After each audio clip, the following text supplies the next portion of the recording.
Wahid, selamat malam. Lantas apa kemudian situasi terkini yang bisa Anda gambarkan di sana setelah proses yang berjalan tadi?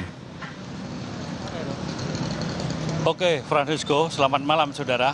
1 jam yang lalu baru saja saudara Beki sebagai tersangka pencabulan sudah berhasil menyerahkan diri.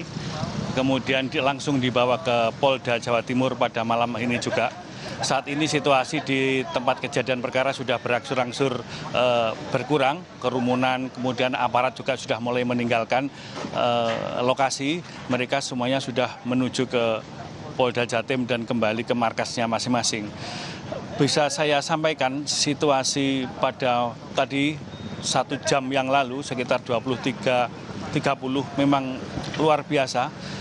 Dinamikanya sangat luar biasa sekali. Ini adalah bagian dari proses negosiasi yang dilakukan sejak pagi pukul 07 hingga pukul 23.30 malam ini.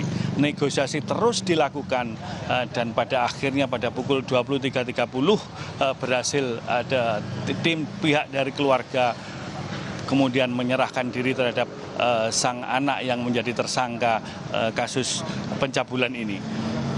Sejak siang, sore bahkan malam tadi negosiasi terus dilakukan secara persuasif dan diharapkan polisi keluarga dari Pak Kiai pimpinan pesantren Siddiqiyah ini juga akomodatif, tidak mempersulit. Namun proses ini pada akhirnya bisa dilalui meskipun dengan cukup waktu yang panjang sekali dan melelahkan sekali. Ada 1.000 personil dari Polda Jatim dan Polres Jombang dan di backup sejumlah anggota TNI yang terus berjaga di situasi di sekitaran pesantren Siddiqiyah ini di Jombang. Memang arealnya cukup luas sekali. Data terakhir yang berhasil saya terima dari keluarga Kiai adalah 39 hektar. Memang tidak semuanya berupa bangunan, tapi ada beberapa lahan-lahan kosong dan persawahan memang.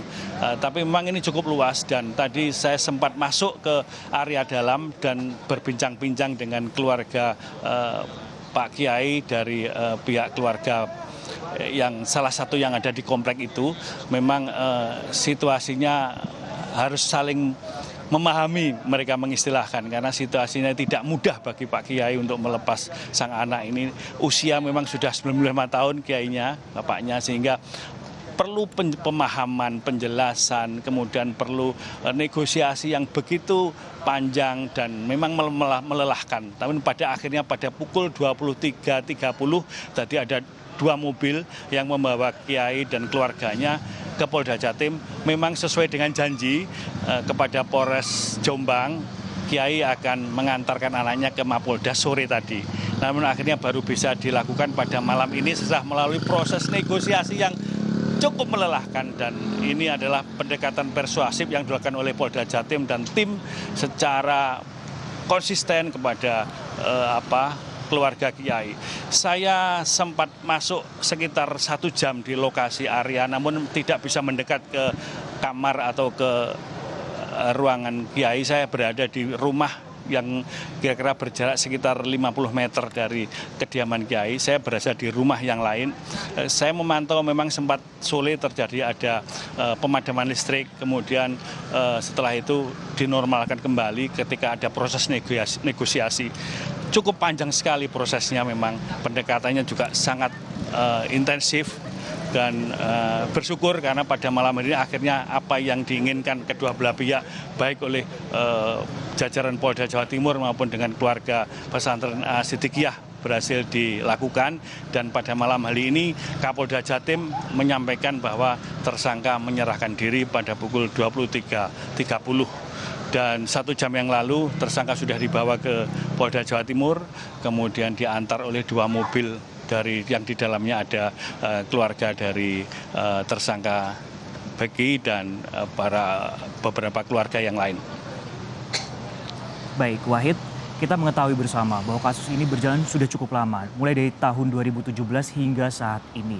Dan terlebih tadi Anda kembali mengulang ataupun menyebutkan masalah negosiasi dengan pihak keluarga, khususnya adalah kepada pengurus ponpes yang juga merupakan ayah dari tersangka. Lantas sebenarnya siapakah ayah dari tersangka ini? Kenapa sosok ini bisa harus bernegosiasi yang cukup lama untuk kemudian dilakukan jemput paksa terhadap anaknya ini. Siapakah dia sebenarnya kalau menurut informasi yang Anda dapatkan? Seperti yang sudah pernah saya sampaikan pada Kompas Petang bahwa pesantren Siddiqiyah ini adalah pusatnya adalah kegiatan Thariqat Siddiqiyah di seluruh Indonesia. Ini memang menjadi pusat kegiatan Thariqah yang ada di Jombang ini dari seluruh Indonesia, dan murid-muridnya memang dari berbagai kota di seluruh Indonesia. Kemudian pemimpin ini yang berada di komplek ini yang tidak lain adalah orang tua dari tersangka, memang sangat disegani tentu di kalangan murid-muridnya, dan mereka dari sisi usia memang sudah cukup senior, usia 95 tahun dengan pengalaman mengelola pesantren ini juga cukup lama. Saat ini santrinya ada sekitar 1000-an lah yang menetap, tapi ada santri atau murid-murid dari pengajian Siddiqiyah ini yang mencapai ribuan, 2.000 sampai 3.000, bahkan ada yang mengatakan bisa 6.000, dan ini setiap bulan datang ke sini. Tentu ada kegiatan-kegiatan, ada pelajaran-pelajaran yang disampaikan oleh sang kiai kepada sang murid terkait dengan bagaimana ketaatan kepada Tuhan Yang Maha Kuasa. Ini satu hal. Yang kedua adalah pesantren ini memang cukup besar dan potensi ekonominya juga sangat tinggi, karena ketika murid-muridnya di Siddiqiyah ini cukup meluas di mana-mana, mereka juga mengembangkan usaha-usaha seperti pabrik rokok, kemudian membangun jaringan-jaringan hotel, kemudian ada juga usaha air minum dan segala macam. Dan memang kalau melihat ke dalam, kelihatannya memang areanya kelihatan sangat luas sekali, dan ini tentu punya potensi ekonomi yang sangat tinggi. Dan di lingkungan masyarakat sekitar memang ini cukup terkenal, Siddiqiyah ini, dan termasuk pesantren yang memang lama di Jombang. Tapi satu hal catatan dari saya berdasarkan informasi dari pengurus wilayah Nahdlatul Ulama Jawa Timur, pesantren ini tidak termasuk pesantren di bawah binaan PBNU. Jadi di PBNU itu ada pesantren yang kelompok RMI, Robitoh Mahat Islamiyah. Pesantren ini tidak ikut. Pesantren ini adalah mandiri, dia memiliki jaringan sendiri, yaitu jaringan Thariqah Siddiqiyah. Saya tadi sempat berkeliling ke beberapa sudut-sudut rumah yang ada di dalam. Ya tidak lama, sekitar 1 jam, memang di sana kelihatan sekali bahwa di sana akan banyak kegiatan-kegiatan keagamaan yang diikuti oleh dari berbagai daerah, karena di sana banyak dokumentasi kegiatan yang diikuti oleh dari berbagai kalangan. Kemudian di rumah-rumah di area-area itu juga ada lembaga-lembaga pendidikan, termasuk lembaga-lembaga kegiatan untuk peribadatan. Ini kelihatan memang bahwa pesantren Siddiqiyah ini pesantren yang memang cukup populer di kelompok mereka, kelompok Thariqah Siddiqiyah ini.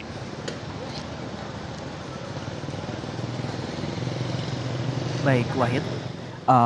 Bisa Anda gambarkan, kita mengetahui bersama juga bahwa Kementerian Agama sudah mencabut izin Ponpes di Ponpes Siddiqiyah Jombang tersebut. Lantas bagaimana untuk kondisi para santri di sana pasca pencabutan izin yang dilakukan oleh Kementerian Agama tersebut? Apakah kemudian akan dikembalikan ke daerah asal masing-masing, atau saat ini seperti apa gambarannya terakhir yang Anda sampaikan?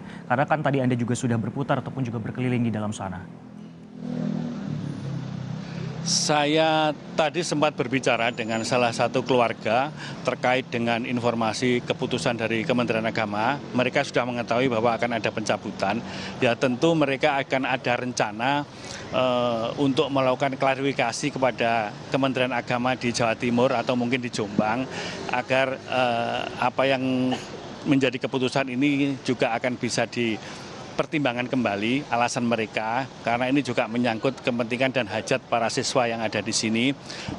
Namun itu sifatnya masih emosional karena baru saja mendengar. Dia juga terkejut sekali karena terlalu cepat bagi mereka. Menurut mereka keputusan itu disampaikan tanpa ada pemanggilan sebelumnya. Namun tentu Kementerian Agama juga punya pertimbangan lain kenapa keputusan itu segera diturunkan. Jadi tadi pihak keluarga juga akan menyampaikan tentu akan diterima karena ini sudah terjadi.